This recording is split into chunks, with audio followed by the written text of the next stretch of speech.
Hey everyone, it's Bear, and today I'm teaming up with Zano to test some of the weird and mysterious mechanical interactions in Balatro. You're about to see us discuss a myth, we'll predict how we think something works, then you'll see the test results, and then we'll discuss why does it work that way, and should it even work that way. And we have a couple interesting results today that I'm excited for you to see. There's also another video with more myths and more interesting results out right now on Zano's channel, so make sure you go check that one out too. Alright, the first myth I want to test is related to vampire, and how vampire interacts with some things. Like Midas Mask is the main thing. Midas Mask plus vampire is like the famous combo you do to get all the stacks. But the question is, can you keep chaining this combo if you add more masks and more vampires onto it?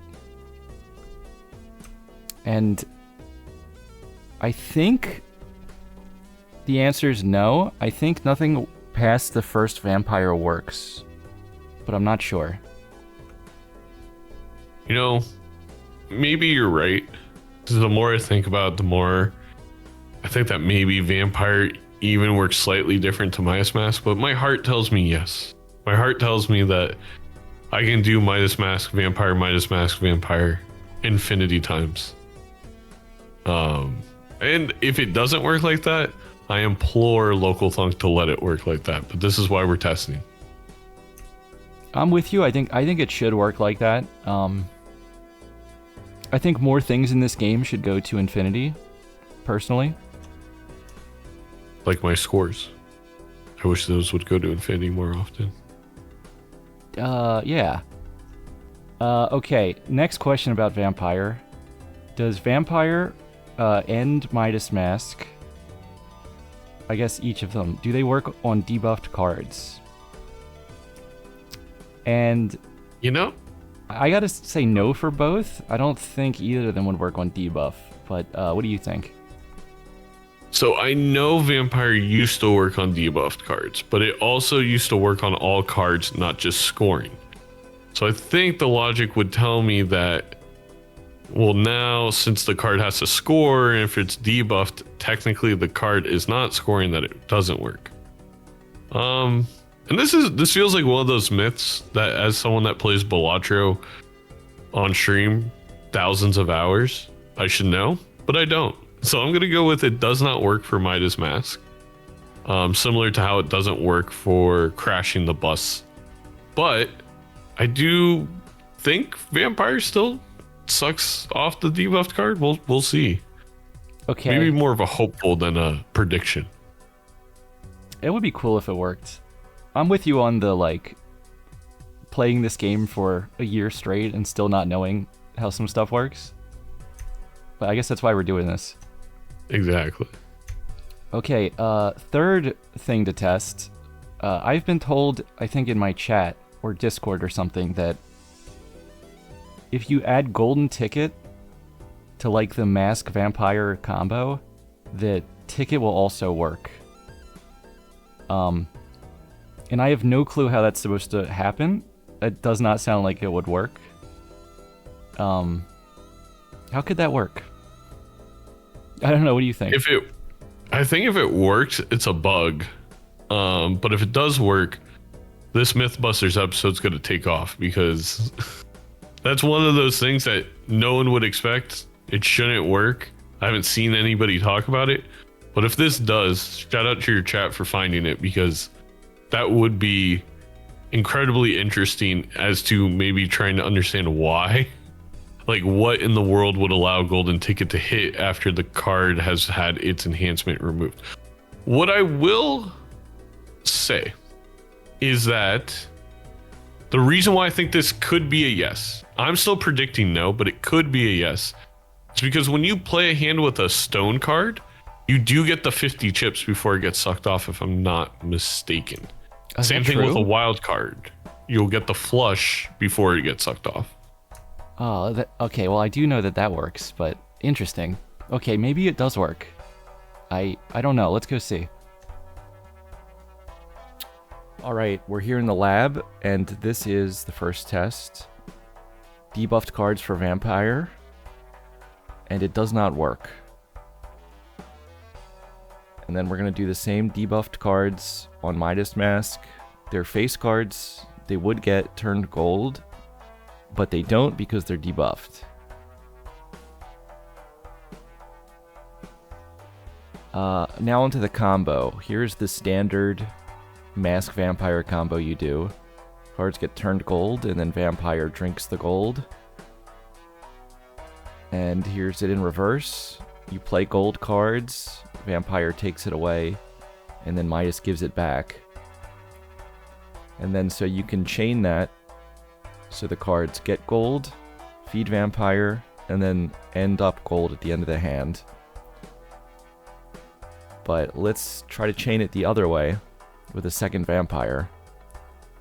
And the second Vampire doesn't do anything and does not go off. And in all the testing, a second Vampire never goes off. Here's trying to do the standard combo twice. Everything works up until the second Vampire. There's no way to get a second Vampire stacked on the same hand. And if you do have multiple Vampires, this is just to show, it's always going to be the one on the left that gets the stacks.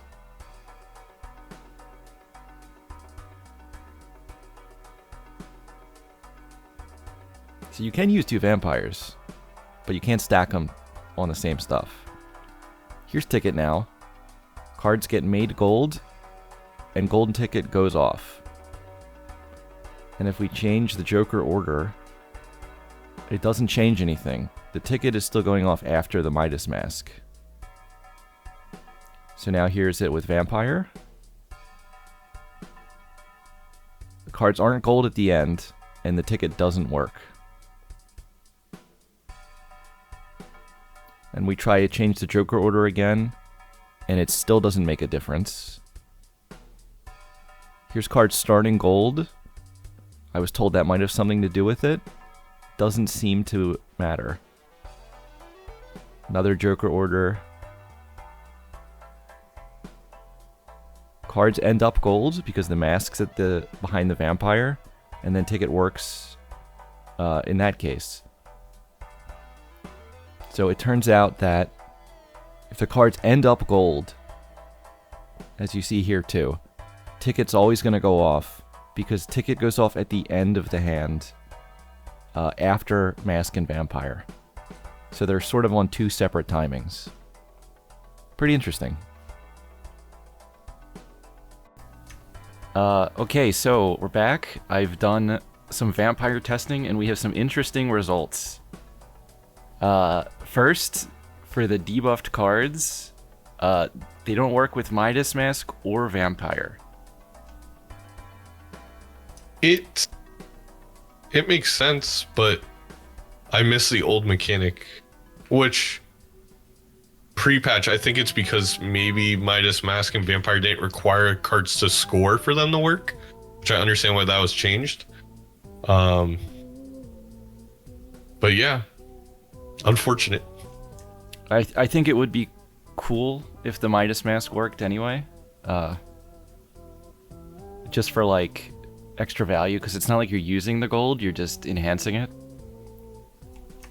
But yeah, I see why they were both powerful pre-patch, and this is like a power tuning thing. And I'll be on, I guess to a new player, this may make more sense. That's true. I guess some of it is just missing old Vampire. We all miss old Vampire. Oh, it's a shame. Alright, the second test was on the Vampire Mask combos.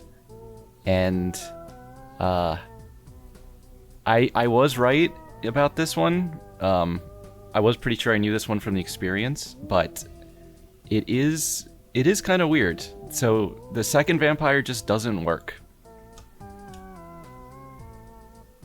And it doesn't fully make sense to me, right? So it seems that like Midas Mask and Vampire going off before all your other Jokers, maybe in the same way DNA, like in the same cadence with DNA. It's like this pre-Joker setup. Like these are happening before scoring. But I don't understand why Midas Mask can get put on, Vampire take off, Midas Mask get put on, and then the second Vampire can't do the sucking. It seems like Vampire hyper specifically has this weird thing in it that it just like, it won't work. Like you would think either both vampires would work, or the whole idea of a Midas Mask being put on and taken off and put back on wouldn't work at all. My brain can't understand why one vampire would work and not two. It does seem a bit random, and it would frankly just be cooler if you could keep chaining them over and over forever. 100%. I honestly would love to see Thunk, I don't want to say fix this, but change this for that to work. Maybe it would cause some issue and there's a reason why, like in the code, but the idea of going after like a unseated run to get like the Midas Mask Vampire, Midas Mask Vampire, Midas Mask Vampire combo would be super fun. It's just a fun thing to do. I agree, and I would love to see it. All right, well, the third test was with Golden Ticket, and this one kind of just blew my mind. I didn't even know how this might work, and it turns out it all came down to the timing of when the Jokers go off. So Ticket is always going off after the Mask and Vampire. So as long as the cards are gold at the end, the Ticket still goes off. Yes. And I guess it makes sense because I guess Golden Ticket's part of the scoring actions, while Vampire, Midas Mask, and DNA, again, I'm trying to think of other Jokers that might apply to, are part of like this pre-scoring action. I was hoping there's some weird glitch that Golden Ticket would go off even when something wasn't gold, because the game just kind of doesn't understand. But I think this one actually works the way it's intended to. I don't see too much of a problem with it. It's this whole idea of like pre-scoring actions with Vampire, Mask, maybe DNA, that probably is really confusing to a new player, that I'm not sure how we would show them that this works this way. True. It's just the timing is specific, and so many of the scoring timings are like weirdly specific. But once you know when it's going off, it does make total sense. Yeah, and I actually think, because we were just reminiscing about the pre-patch days, I do think the new patch makes it more convoluted, because now Midas Mask and Vampire, it explicitly says on the card, and it works in a way that the cards have to score. Well, now as a new player, you're thinking, okay, when the card scores, when this action's going to happen, but that's not the case. It's happening before the scoring. So I don't know. I do think it's a little, I don't want to say complicated, but there's no way for anybody to know unless you do it and you test it, which is, I think, okay in a video game. But it can cause issues, because if you make an assumption one way, you may never test it because it would hurt you in that run. True. I definitely, this didn't work how I expected. Which it is fine sometimes. It's just, I think it's usually cooler when stuff works that you weren't expecting to than the other way around. When it doesn't work. I'm gonna go to sleep at night and I'm gonna be still mad that the second Vampire doesn't trigger. I'm not getting over this anytime soon. Alright, the next myth I want to test is Riff-Raff. Riff-Raff gives you common Jokers, and Riff-Raff is a common Joker. So if you have Showman, can Riff-Raff give you a Riff-Raff? And my prediction would be yes. Just because, like, why not? It seems to fit the requirements. It does, and I think for entertainment purposes, slightly, and also I'll give you some logic. I'm going to go against and say no, it can't. The only logic I can think of as an explanation as to why no is that I do believe Judgment, Riff-Raff, top-up tags, for example, all work differently because they can't give you tags. So if you play on Gold Stake, they can't give you rentals, Eternals, perishables. So they must have slightly different logic. It's probably just a different pool of jokers, but because it is a different pool or a different logic, there's a chance that for whatever reason, when Local Thunk created Riff-Raff, that he didn't add Riff-Raff to that, group of jokers that I can take from, even with a showman. So I think this is a really, really interesting test. And I'm excited to see what you come up with, but I'm going to say no, it can't. We'll see what happens. Okay, interesting logic there. I really don't know. The game works in mysterious ways, so who knows? Okay, so to test this myth, I tried to do it with just a normal Riff-Raff, and it was taking so long, and no Riff-Raff was showing up. So I had to create this weird setup where I'm getting 6 Riff-Raff cards per round, and I sped everything up because it was still taking a long time to find a Riff-Raff. And I wasn't sure if it would ever show. But eventually, there it is. Riff-Raff can give you a Riff-Raff with Showman. Okay, well, let's look at the next one. And that was, can Riff-Raff give Riff-Raff with Showman? And it turns out, yes, it can. Which, I was saying, why not? But, I guess that's what it came down to. Why not?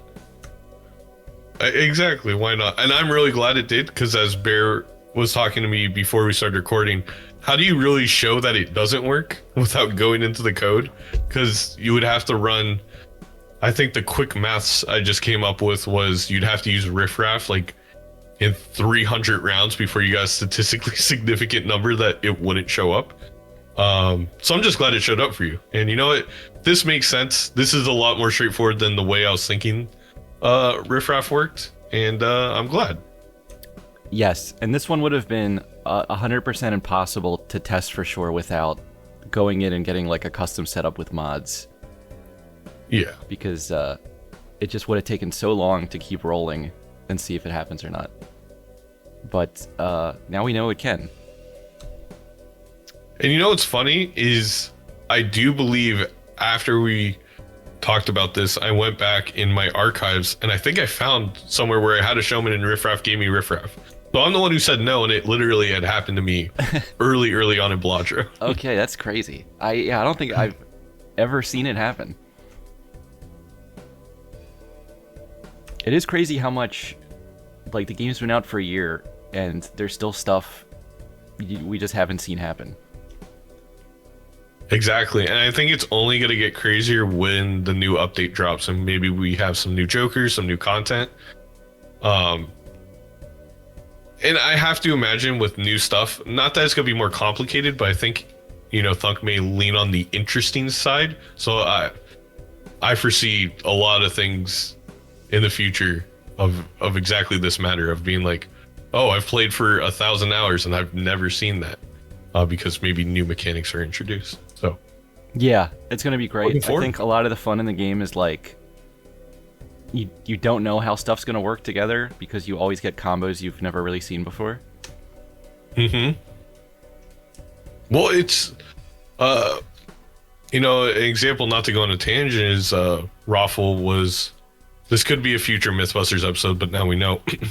Raffle was going after Anti-39, and when you sell Burglar, right, you don't get your discards back or anything like that. But when you sell Mary Andy, you do get your hand size back.